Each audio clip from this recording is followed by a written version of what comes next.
Il était une fois, dans un village pittoresque niché au creux des montagnes, une femme nommée Amélie. Elle était connue de tous pour son cœur immense, sa volonté de faire et son sourire désarmant. Amélie travaillait comme travailleuse sociale dans ce village magnifique, aidant quiconque avait besoin d'un coup de main ou d'une oreille attentive. Mais au fond de son cœur, elle nourrissait un rêve secret, rencontrer le prince charmant.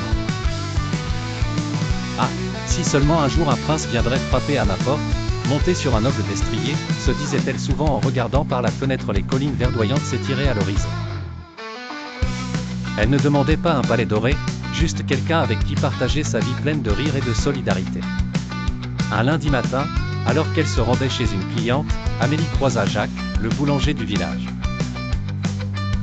Jacques, bien qu'un peu maladroit et toujours couvert de farine, était quelqu'un d'extraordinaire. Il savait préparer des pains qui sentaient le ciel, mais sa plus grande richesse était sa gentillesse enjouée. « Bonjour Amélie. » Toujours en quête de ce fameux prince, demanda-t-il avec un clin d'œil malicieux.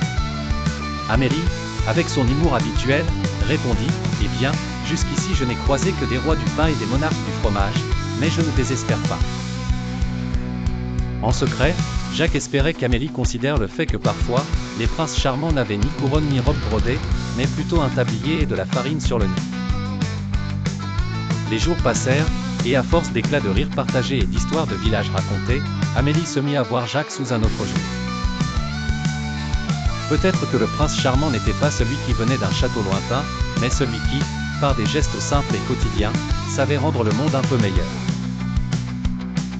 Ainsi, sans autre son de trompette que celui de la cloche du village, Amélie réalisa que son prince était là, sous ses yeux.